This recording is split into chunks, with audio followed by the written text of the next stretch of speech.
Anyhow, let's talk about the reason that everyone is here tonight. We've got another lore episode, and just in time for the Throne of Tides uh, lore or mini set rather. We've got some. It's story time, so I'm anxious to talk about some stuff tonight. Goliath has written a very great article for Out of Cards that kind of ties right into this, that I would encourage everyone to read as well.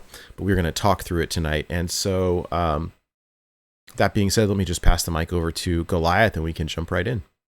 All right. Well, it's funny. It's you made like a big shaman focused deck here, and we're talking about elementals, which are also very shaman focused. I know you did not intend this. Works out well. Would have worked out even better if I'd chosen to make this week's parody song shaman focused, but I made it about druids instead. And we can play that now or whatever you want. Speaking of class identities and stuff, it's ever since Ungoro came out and made Elemental a tribe, and I love when they come up with a new tribe, because tribes are one of the main things that I think of when I'm trying to make like a synergy and but my own rare attempts to actually build a deck instead of just using one of the ones that all of you amazing people make. But Shaman in particular started coming out with a lot of element synergy type of things, and that is what one of the main types of elements is our main lore topic for the day. So obviously the Throne of the Tides mini-set is a continuation of Voyage to the Sunken City. And on our main talk about that, we talked all about the history of the Naga and stuff, and we actually touched on a bit of this story here, but we kind of skimmed over it a little bit because well, there just really weren't any cards relevant to it. And now they decide that to fill in that gap in the story by really like having even some of the more like people might forget this particular boss from the dungeon or something. Got a legendary. I love it when they make the legendaries like that, which kind of is like, hey, remember this boss?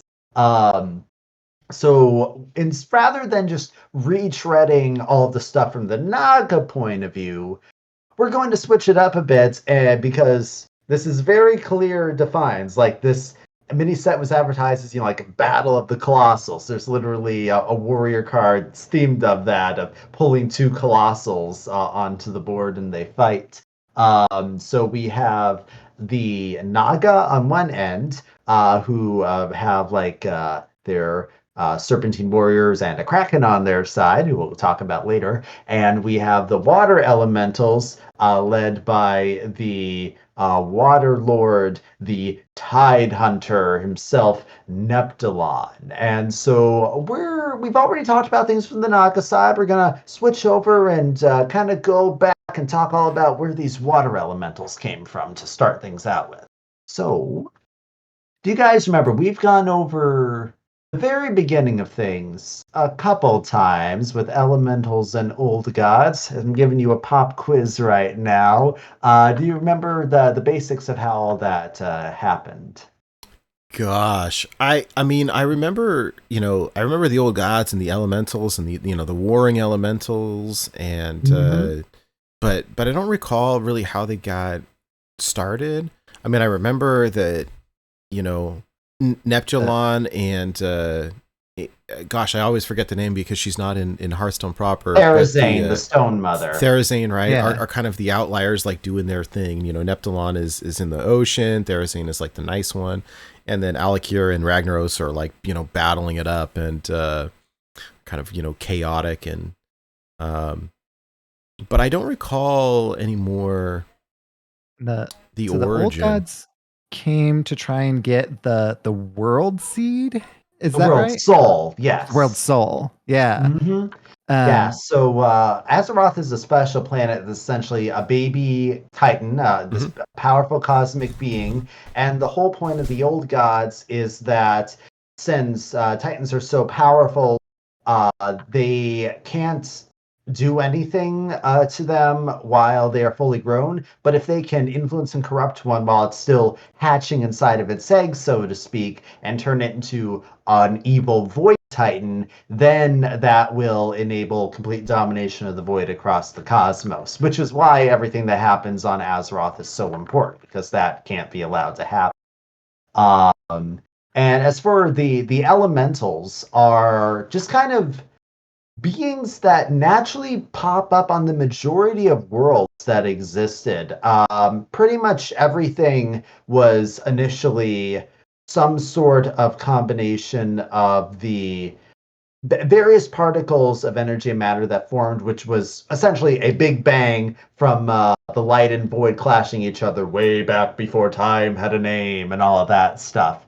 And so just the majority of planets, these basic of life forms with varying degrees of sentience, are the elementals. And there are different kinds, but you generally have just the four core ones, which are the earth, the fire, the air, and water. And no heart. well, there is heart. It's called spirit. Spirit is the fifth element, and it's essentially what helps to keep elementals calmer.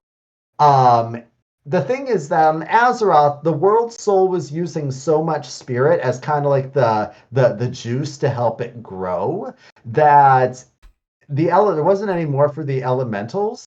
And so while on other worlds, like the orcs' homeworld of Draenor, where the elementals are a lot easier to get along with, the fact that there is no spirit for the elementals on Azeroth, it means that they were very chaotic and very violent. That's why they were constantly fighting with each other, and not even necessarily to win anything. They just reveled in the ever constant primordial chaos. And they would win some, they'd lose some, and it wasn't until the old gods came and crashed down that the four elemental ones worked together for the very first time. And it still didn't work because the old gods are too powerful, and they ended up enslaving them, and the elemental lords ended up actually becoming like the chief generals of the old gods' armies. Until the Titans came along. What do you remember about the Titans and fighting against the old gods? I remember one ripping our first old god right out of the planet and leaving that huge crater, and just thinking that it, like, the visualization that I had was the album art for Judas Priest Ram It Down. Yeah, well, the Titans, right, they're so powerful, and the old gods had embedded themselves so deeply. It's one of our little lore segments, right? That the Titans couldn't come and just destroy them outright without destroying Azeroth. And so it was oh, well, I guess then we have to imprison them instead, because otherwise we risk destroying the world. And so, yeah, they were forced to take a different approach. Exactly. An illustration that I believe I used a previous time was that it'd be like trying to get the ants out of your sandcastle. You could just try to smash them, but you'll end up smashing your sandcastle like that. So what do you do? Well, obviously, you make little sentient tiny insect robots that will go in and get rid of the ants for you. That's what the Titans decided to do, at least. Not insect-like, but that is, they created what we call the Titan Keepers. And so far, we only have one Titan Keeper that is actually a card in Hearthstone. That is Ra. We've mentioned Ra once or twice. He plays into a lot of stuff. Not into this story directly, but he is an illustration. They are these large metallic giants that were essentially infused with a part of the Titans' power in order to be able to act as their agents and the safeguardians on Azeroth to fight the battles that the Titans themselves could not. And before they went around imprisoning all the old gods themselves, the elemental lords. and they all split up into tag teams that went after a particular elemental lord. And as for Neptulon, he ended up having to face against two named Loken and Mimiron. Mimiron, who you may recall the head of Mimiron, is Yes, the ultimate meme card. Yes, we love it. Yes. Mimiron is the creator of the Mechanomes, actually. And a bunch of other stuff too, but in particular, the original robot forms of the gnomes before they ended up becoming the gnomes that we know today. And him and another Titan Keeper named Loken worked to defeat Neptulon and all of his great watery powers. The book says that they managed to use their wit to outmaneuver all of his tactics and his various water elemental armies. And Loken, who was this master of arcane magic, was able to freeze and shatter them all, while Mimiron created enchanted bonds to imprison Neptulon. And then, after we have all of the elemental lords who are taken care of, the problem is you can't kill them because they are bound to Azeroth and they just reform later on. So, in order to imprison them, the Titan Keepers created the elemental planes. These are not actually natural planes of existence. They were artificially constructed as prisons and just kind of ended up becoming the homes of the elementals. And so the plane that was made for the water elementals is called the Abyssal Maw. Nice and dramatic. It's far more interesting than where do we put all the fire people? Firelands. We'll call it the Firelands. If you're interested, then the place for the air elementals is called Skywall, and the place for the earth elementals is Deep Home. That's the one that's directly under the Maelstrom, actually. And yeah, I mean, like, all those are a lot cooler than the Firelands. I mean, the Firelands sounds cool, but it's so unoriginal in comparison. I'm just saying. Right. Hey, before we jump into the Abyssal Maw, like, why? So when we had Neptulon in Hearthstone way back when as a legendary, but it was unplayed, and the battle cry had to do with getting a bunch of what does it say? Fill your hand with Murlocs. Is there anything like lore-wise having to do with Neptulon and Murlocs, or is that just a barely? So Neptulon is, by his nature of being really powerful elemental lord, kind of a god, demigod, like, powerful enough to be worshipped by some races on Azeroth, or some sects of races. There, at one point, was a tribe of Murlocs called the Rockpool who did worship Neptulon. And they actually got along with some Naga for the time who also worship Neptulon. And, various cultures, like some trolls or whatnot, various different times may have done that sort of thing. But that is about the closest that Neptulon really has with Murlocs. Aside from Murlocs are fish, frog people who generally do live involving the sea. I think it was a card that was created more on the early Hearthstone mechanics wise, because this was in Goblins and Gnomes, if I remember correctly. Yep. Neptulon has nothing to do with Goblins or Gnomes. They were not yet at the point where they were specifically theming all the legendaries to have something to do with the greater theme of the set. They were finding their footing more.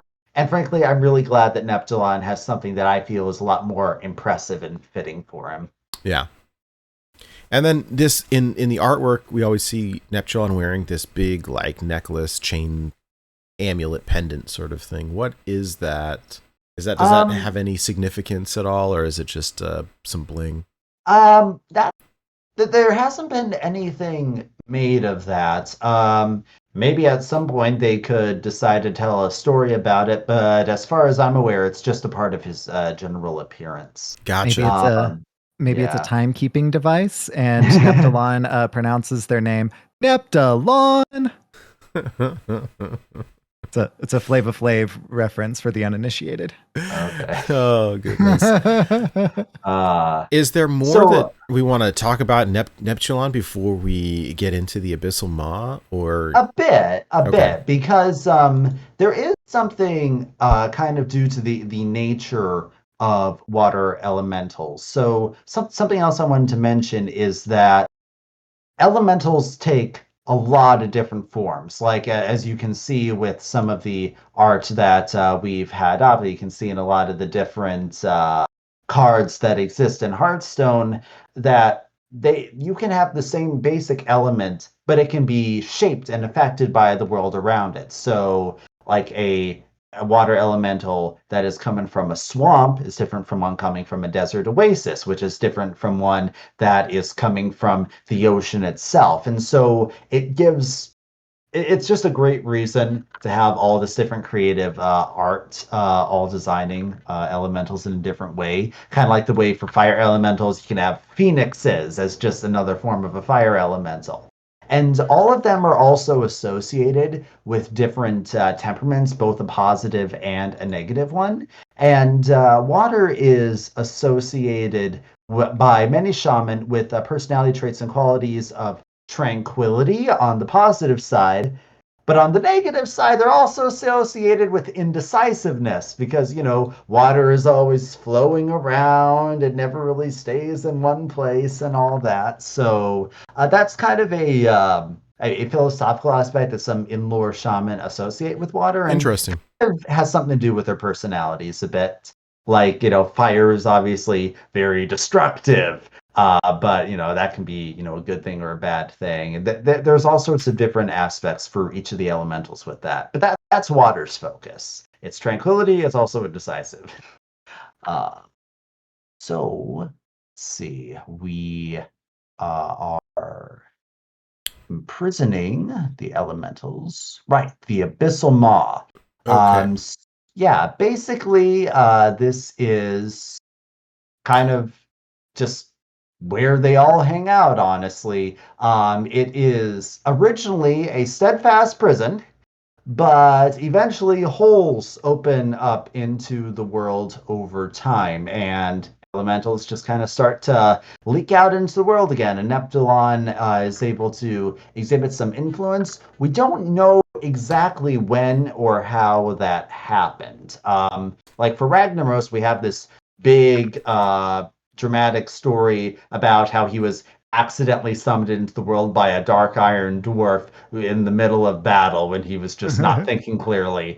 But we don't have any similar stories for how the other ones became more actively involved. We do know that Neptulon was involved during some aspects, particularly in troll history, because there are legends that are told about how he sent a great, powerful kraken to destroy one of the great cities of the Gurabashi troll empire. There is actually a not super short story in an in-game lore book in a quest that you can find that talks about krakens and how there was this one powerful troll who was trying to hold them back. And it says, but the krakens are old, very old. They remembered when the land was first born from the sea.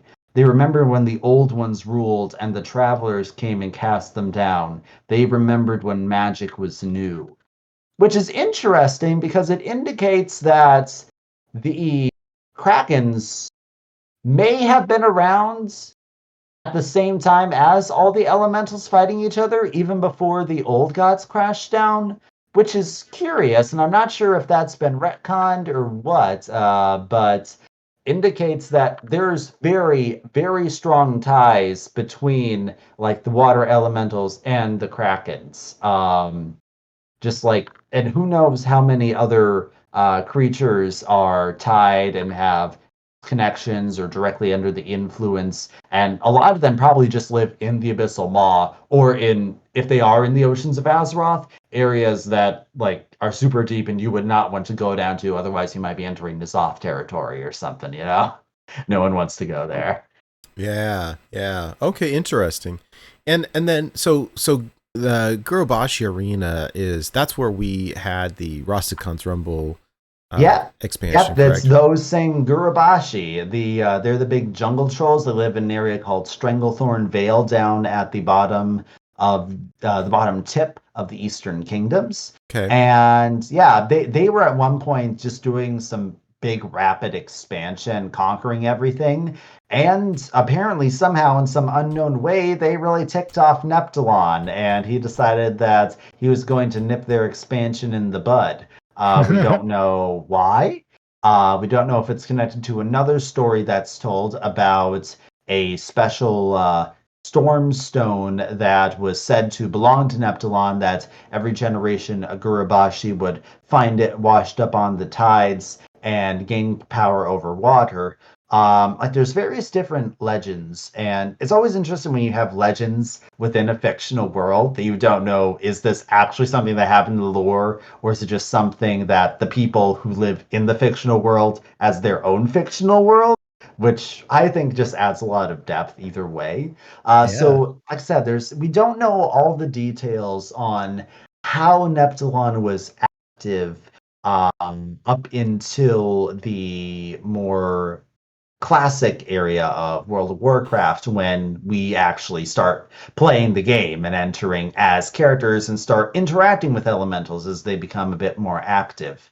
There was this character here that was tied in with Gurabashi called Sunaman, like Tsunami, like Sunaman. Is that right? Yes. Yep. As you may remember from some of our previous lore episodes, that elementals are generally just, they have names that are slightly different alterations of words associated. Like, well, you have like a fire elemental named Smolderon, you know, things that smolder. And so we have a few others that we'll talk about later, but I just want to give the names right now as example. There are some water elementals who go by the names Hydraxis, because hydro, and Aqua Cleanse. So, just aquas. Not always what we might say, like, the most original in-depth naming for lore. Like, this isn't like Kinian type of levels here, but it's fun. And not everything needs to be that deep. Nah, they always do that stuff, right? Like Rend Blackhand and his brother Tear Blackhand, or whatever his name is. Mame. Yeah, Rend and Mame. Yeah, that's great. What kind of dad names their kids Rend and Mame? Hey, Forging Blackhand. That's it. Right, I was gonna say an orc warrior. That's great. Yeah. Yeah. So, but getting into that particular one that you mentioned, so the thing is that the elementals still have, shall we say, opposing natures. Particularly water and fire have a bit of an animosity together, and while now you before described Therazane and Neptulon as more like the friendly ones, I would go so far as to say they're friendly in the sense that they don't love mortals for the sake of mortals, but they are reasonable. They don't actively want to harm us unless, they're directly offended or something. Though friendly is a relative term. Got it. Yes. Yes. That is the job of a shaman a lot of the time, actually. Shamans are, in a sense, ambassadors between mortal races and the powerful elementals. That's why a shaman's power doesn't come from binding something to its will, unless there's some corrupted dark shaman. A shaman is the ambassador who asks the elementals to lend them aid and, convinces, hey, this is in both of our interests and stuff, and often using that element of spirit to help temper them if they happen to be in a particularly destructive mood. But the water elementals, even from the earliest times of the game, have frequently been allies against the more destructive fire elementals under Ragnaros. So there was this one time, this one that we're talking about, the tsunami guy, is an agent of Neptulon who wants to help mortals, or rather, not so much help mortals, but enlist mortals' help to fight against fire elementals who are being active in an area known as the Stone Talon Mountains. A bit more active version is the reputation that you have to work up with some of the water elementals. Back in the old versions, in fact, I suppose now that there's those WoW Classic servers that are up, so you can probably do this very thing, where you essentially need to get a certain raised reputation with the water elementals in order to get special protection against the fire elementals in order to do the Molten Core raid, which is one of the first, probably the first raid after Onyxia's Lair that was ever released, actually. It's like the first multi-boss raid in the game. The only reason that you can survive any of that is because the water elementals are kind of giving you some water shields and stuff and like water tanks in order to break through all of the lava and everything.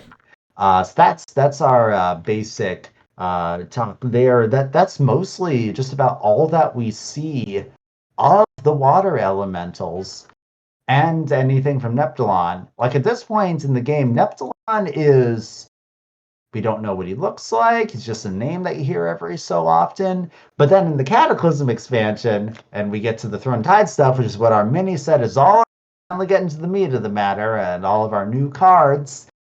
This is where we finally get to meet Neptulon face to face and all of that. And turns out that all of that time, he's managed to shake off those initial chains of domination that the old gods used to control him and make him a general. And N'Zoth is trying to call him again. He's like, nope, nope. Yeah, you're not getting me this time, buddy. I am my own water elemental. I'm not yours to boss around.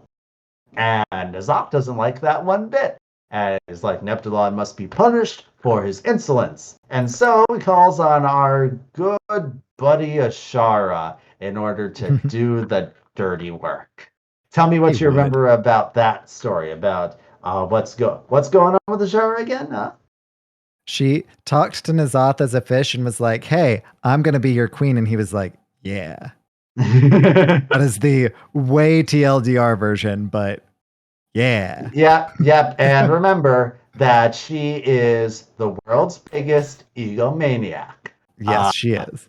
Yes. That is one of the most important things. So she is like the lord of all of the oceans. Oh yeah, I can take this. No problem. And no one had ever had the guts to try to challenge a demigod in his own plane of existence before. Because here's the thing. Remember how I said that the elemental planes were created because if you just kill one on Azeroth, they'll just reform? Mm-hmm. Well, if you kill them in their own elemental plane, they stay dead. Oh. It's kind of like how you can only truly kill a demon if you kill them in the Twisting Nether, when they're surrounded by their native element. Otherwise, they just respawn. If you kill an elemental on Azeroth, they'll respawn in their elemental plane, like it's a video game. and so Azshara is just like doing the full force here that they're going to build up this big, old god-fueled army, teaming up with the Twilight's Hammer in order to go and invade. Because, as I said, the Abyssal Maw has some openings into the mortal world. And one of them is down in the abyss of an area known as Vashj'ir, which was Warcraft's first and so far only purely underwater zone, as far as I'm aware. It was a bit controversial. Some people loved it. Some people hated having to swim everywhere. And it really messed with people who have fear of the ocean. So I had some friends who I played Warcraft with once, and they were like, nope, I cannot do the Vashj'ir zone. I am too terrified of it. And I'm like, I entirely understand. Um, Thalassophobia is no joke. Yeah, no, it's even just like, swimming down and the screen gets darker and everything. It's like, oh no, it's a bit creepy. But so we have kind of two core parts of the story in this Vashir that we're talking about. So one of them is regarding the legendary that we've had from Shaman, from Whispers of the Old Gods set, that I'll bet a lot of us never knew what the heck this thing was. No, yeah, so we're talking about Halazeal, right? Well, let me ask you, before we get there, the Abyssal Breach, is that that's referring to like how they entered into that's this the water hole, the portal. Okay. Gotcha. All right. It's the breach into his home. Copy That's the portal into the Upside Down. Got it. Something like that, yeah. I mean, but the thing is that when you're underwater, like, how Sir Finley's card is, I seem to have lost the surface. It's like, what is up? What is down? You get to a certain level of buoyancy, you don't know. That's true. That's clever. That was also a Stranger Things reference, I believe. Yeah. Very good. All right. So Halazeal, was our shaman elemental way back from the Whispers of the Old Gods, and looking at it, like I don't know what that is, and you see it's an elemental, but like no context. But here we have it, right? That's what we're here for, to provide that context. So the thing is that the Twilight's Hammer is inclusive in terms of the various types of ways that it tries to do evil. And particularly since the Cataclysm is themed around the elements quite a bit. It's like Deathwing is trying to use the elemental lords. Like Ragnaros and Alakir just get all on board, creating destruction. And Neptulon and Therazane are resisting, so you got to beat them into submission. But so that there's a big thing about using the very elements of Azeroth to destroy Azeroth. And one thing that the Twilight's Hammer is trying to do is to have what they call elemental ascension, where they basically become elementals themselves in order to have that raw destructive power that they can wield. Sign me up. What? Sign me up. Well, let me tell you what it initially involves here. This ascension here means that you forget your existence as a mere mortal. You essentially turn into a different being. And these are the highest echelons of Twilight's Hammer cultists. They essentially are infused with elemental powers that completely warp their body and generally seems to require the draining of either powerful elemental or some other type of powerful demigod-like being. And draining is precisely what they are working on with a character that I believe I mentioned last time that there was something that I thought should be a colossal card, and I was going to wait and see, and they didn't make it into one. But it is, I believe, pronounced the Jorik, but I've never actually heard it pronounced, so I can't say for certainty. But it is this large, I'd say colossal sea creature just down at the bottom of the sea that is powerful enough that it is referred to as a god of some, at least for some things down in the sea. That's what we see on the screen right now behind Halazeal. It looks like a giant hermit crab sort of thing, right? Yeah, like hermit crab jellyfish thingy. It's difficult to really know what it is. Maybe that's the whole point. It's kind of incomprehensible, but not in the way that an old god is. In a very, well, pretty much the way that anytime we try delving down into the depths of the sea, we see all the weird stuff down there that lives in the volcanic trenches and stuff. It's kind of like a giant version of all that, I guess. But the Twilight's Hammer cult literally like gets inside this thing, cuts out its heart, which is huge, like the size of a house, sets up a ritualistic camp inside where its heart was and is constantly draining its power in order to create these elemental ascendants. Wait. So they cut his heart out and it's still alive? It's dying, yes, but is... I mean, what, you think a being that's called a god, you can't just kill it by cutting the heart out. You're going to have to do more than that. Sounds like your average Friday night. But yes. And that is essentially what they are working on doing. There are ascendants for all of the different elementals. And in fact, you have to find a council of them in another raid later on called the Twilight Bastion, which is the one with Cho'Gall as the final boss, actually, just fighting a bunch of different Twilight's Hammer, old god worshipping type of things here. But Hazaleel is basically the ascendant who is leading the big drain the god to create ascendants project. Like, it's probably the sort of assignment that you just really hope for in order to prove yourself to upper management so you can get the big promotion. But he failed because we kill him. So, sorry you're not getting the big promotion to the Ascendant Council, buddy. That is too bad, but you were kind of being a complete monster about things. So, seriously, what a jerk. Yeah, I mean, this guy was a real jerk. But yes, that is something, and something that I also think, this is the time to bring it up, is these elemental ascendants. If you've wondered what is on that picture of the new Immolate Warlock card that burns all the cards in your hand, or there is also this image that we have for one of the starting mage treasures that you can have, the Embercaster. You wondered, what the heck are those things? Now you know. Now, these particular ones are beings who merged with fire elementals. And so they are a bit more different from Hazaleel, who I believe did merge with the water elemental. I'm not sure if it's explicitly said, but I think it makes the most sense. Yeah. And so, yeah, that's why they kind of look elemental. I'll be honest, it kind of looks like their faces are jack-o'-lanterns. Do you guys see that? Yeah. That's what it really looks like to does. me. But that's what they are.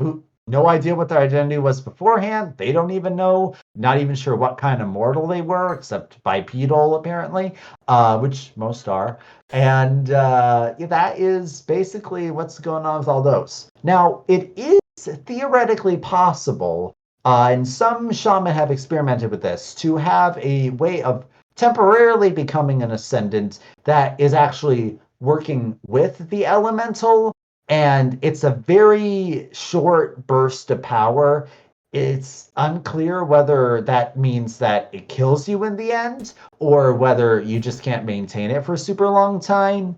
But theoretically, it is possible for someone to not be super evil in this way, but it still is all that raw, uncontrolled power, and says they cannot be controlled. They can only be unleashed. And you only do it in the most dire of circumstances where you set up all the ascendants, and then you point in that direction of the enemy, and then you run away in hopes that they go in that direction. So even at their best, in the most non-evil version possible, you don't want to mess with these elemental ascendants. They are seriously raw, chaotic, elemental power that really shouldn't be messed with under any normal circumstances. Very good. All right. And so that is kind of our first part of this story right here. But now we get into the actual assault on Neptulon himself from the Naga forces. And interestingly, I'll say that the zone this takes place in, Vashir, is named after Lady Vosh, because this is the area that she grew up in, that her mom was a noble over, actually. So while you're exploring this area, you learn a bit about Lady Vosh's history. Now, she isn't here because she died back when you fought her when she was fighting for Illidan. So instead, this is being led by Lady Naz'jar, who you may remember back from the League of Explorers solo adventure when you're trying to get the Pearl of Tides along with Sir Finley. And this is where she was in game, and they decided to bring her as a full legendary card here. She's the one who is leading the charge on this whole operation, basically kind of the Azshara's commanding general for the completely raid and overthrow the lord of the entire ocean operation. That's more of a tongue twister than I realized. She does not really look like Patches, though she is in charge. Well, I don't know. You could say the mini set came in a patch, huh? Huh?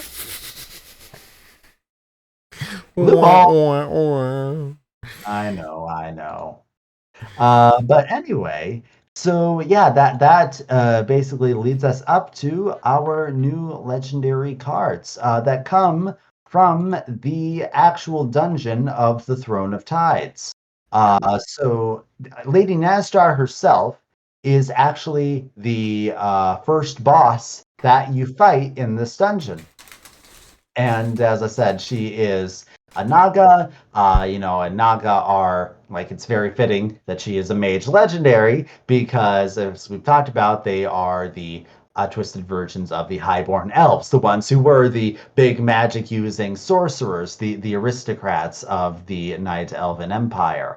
And she's just one of those. Not necessarily a ton of particular backstory about her, as far as I know, at least not much more that makes her stand out from most other types of Naga sorceresses. But she is definitely a formidable foe and is most notable for being the one to try to help overthrow Neptulon on this point.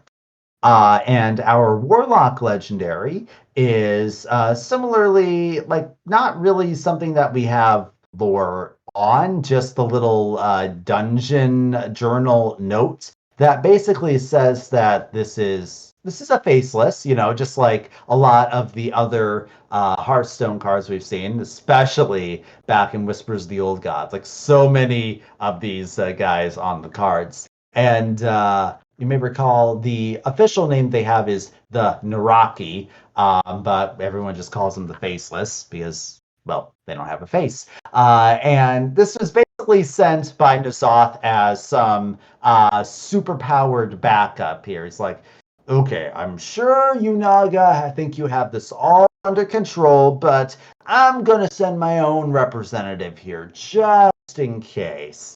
But doesn't really work out because you defeat him as the second boss. And so that's really all that we have for him. But yeah, it's essentially, again, as I said, he's a boss a lot of people forget about. It's really cool that he's been kind of recognized and enshrined as a Hearthstone card here. It makes perfect sense for the Warlock style. And then let's see, what are we going to talk about next here? So we get into Neptulon and the Tidestone, right? And then these, like, greater water elementals. Right. So Azimuth, who is the big Kraken. Remember we talked about Krakens. I'm sorry, that as well. We can't skip him. He's the big final part here because he's actually managing to overpower Neptulon, and the Naga have either gotten control of him somehow or just convinced him to come to their side. It's a bit unclear, but honestly is the only reason they stand a chance of defeating Neptulon. This isn't just a Kraken. This is the patriarch of Krakens, the most Krakeny Kraken who ever Krakened. And basically your final fight in the Throne of Tides is that you are trying to fight all the Faceless that are summoned and all of the tentacles, because he has Neptulon in a death grip. Like, he's trying to yank this guy away. And Neptulon has to keep trying to purify the water for you, and he actually makes you grow in size so that you stand a chance at fighting against this huge Kraken. And that is essentially what the Throne of Tides is all about, that Neptulon is the one who needs your help. Because this Kraken is too much for him and he needs some outside assistance here. And that is kind of where that story ends in Cataclysm, actually. It doesn't really follow directly from there. The next time that we see Neptulon is in the Legion expansion, because if you play a shaman, you get this story about trying to unite the four elemental lords. And Neptulon is the first one that you go for. He's initially a bit reluctant on this because he's basically saying, have you seen the elemental lord? They do not work together well. But then he's reminded, well, there was that one time we all worked together to fight the old gods way back before you were even a twinkle in the universe's eye. So maybe we could try it again. It's worth a shot. And most of that quest line that you have as a shaman in the Legion expansion is either trying to recruit elemental lords or helping to make some new ones to replace Ragnaros and Alakir because, well, they're kind of dead at this point. And as a demonstration of his devotion to the cause, this is where those names that I mentioned before come up. Champion Aqua Cleanse and Duke Hydraxis are the two powerful water elemental lieutenants that Neptulon sends to aid you. One of them is basically a lieutenant that you get to order around and send on missions, and I think maybe can be your bodyguard if you send him to that setting. And the other one is part of a quest that you basically get to ride him and like spurting just huge gusts of water at demons on this area called the Broken Shore. And they later make a return because what we have in our picture here is when there's a little thing that Neptulon is susceptible to, Titan magic, because it's how he was bound in the first place in the Abyssal Maw. So when Queen Azshara gets her hands on this powerful artifact called the Tidestone of Golganath, which of course is one of the treasures that we get from her legendary card, he can't really do anything about it here. That's why if you're going in Naz'jar, she's basically used it to push all the water away. So it's like a dry land zone that's surrounded by water, and you have these huge walls of water. If you go to a certain spot, Neptulon is right on the other side, like trying to get in. He's like, on this Titan magic. It's very Moses parting the Red Sea. That's yeah, it is. It is that sort of thing, except it's just a huge hole in the middle of the ocean, not a path to get from one side of a land-bound body of water to the other. So he is able to send in Hydraxis and Aqua Cleanse, and they help you with some missions and stuff. But he essentially is just like, you got to handle this, guys, because the Titan magic has me pretty helpless here. There's not really much that I can do.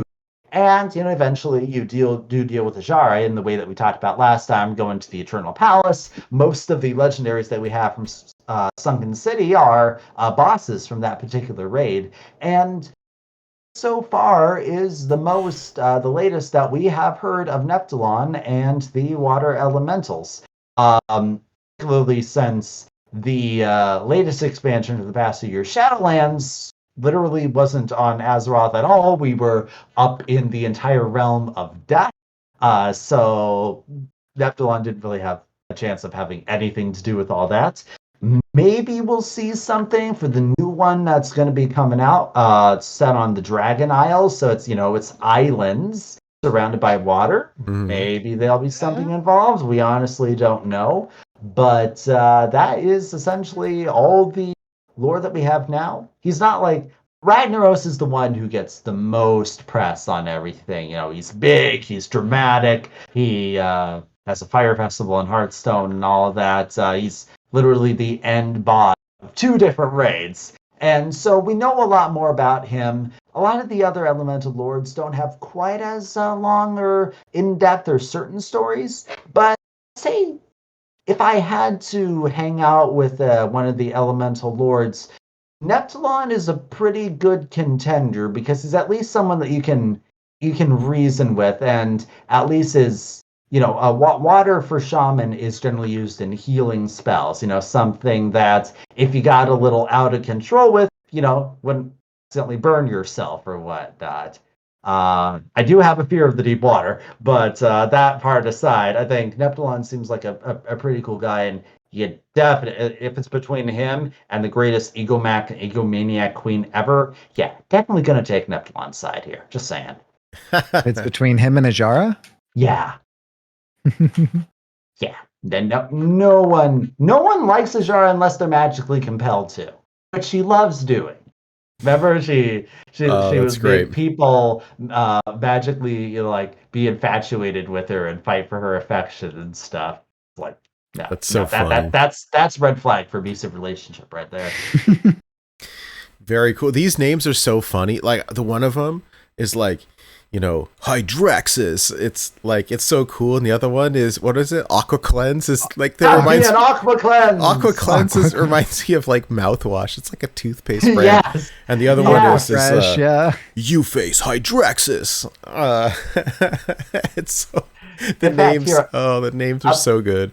I'm gonna do a quick little search here on the Wikipedia to find other names for known water elementals. We can make some comparisons. That's wonderful. Well, I mean, I love how they've managed to, slide in a bunch of like mini lore elements that you wouldn't catch if you weren't looking. Especially like all the treasures of Azshara are super cool. How they, and I do want to say also congratulations, I think are in order to you for predicting the flavor of the mini set way ahead of time. I mean, we were looking at, what could the missing legendaries be, and we were guessing a little bit at, hey, maybe they're going to be some of the missing raid bosses who ended up making their way into other elements of the game, I think primarily in Battlegrounds. Like Battlegrounds, I think, got one of them from the Eternal Palace raid. But it's like I was nowhere near as certain on this one as I was for some of the past ones, because for the year of the Griffin, we had a year-long story. I could kind of predict where things were going. For this phase, I was at first leaning the idea that they would delve more into the N'Zoth stuff because there was that connection with the Naga. But I was thinking at the back of my mind, like, we already have 2 N'Zoths. It hasn't been all that long since we had Dark Moon Fair, really. So maybe they'll go. And there is this hole. So I was nowhere near as prophetic in pronouncing this one, but it was a possibility that I had in mind. It did seem like this big hole in the story that we were lacking representation from. You said Azumet. I remember looking it up and being like, whoa, that thing is crazy looking. Yeah. So, well. Okay, I found some names here. A lot of them just have what in them. We have Aquasur, Aquatation, Aquamentus, Aqueous, Taurus, let's see, Baron Aqueous, we have Glacius, we have Hydrius, Hydrospawn, Immersis, Princess Temptistra. So like you see the theme here. It's the way that elementals work. Oh yeah, this is Steve, the water elemental. Hi guys. Oh my gosh. And technically, all in Hearthstone, ice elementals are also water elementals. So things like Chinvala would count, Glacial Shard. Also, Steam Elemental is technically a water elemental.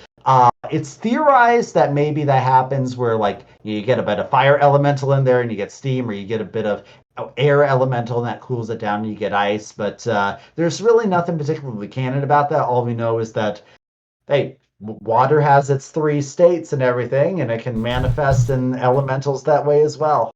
So I think I know where Steve got his name. It's Steave, like steam elemental. Yeah. Also, I should probably mention before we wrap up this section that obviously the card that's just called Water Elemental is actually a mage card, because mages are capable of conjuring them as well. But in this case, it's not like a shaman does it where they're calling on the existing beings. It's more like they kind of form them magically out of water through the arcane. Legend holds that mages first discovered how to summon a water elemental when they attempted to summon a glass of water but forgot the glass. That is literally a thing that's on the Wowpedia page about it. That's funny. Glorious. And terrible. Oh, man. That's about all the basics that we have now, even the fun little facts about water elementals. Very good. Well, thank you so much for sharing these lore tidbits with us. It's always so much fun learning the stories behind the game, and especially Neptulon as a major player who's been around in Hearthstone for years and years and years to finally kind of learn a little bit more. And I'm glad he finally gets a card that's a bit more deserving of his status. Absolutely.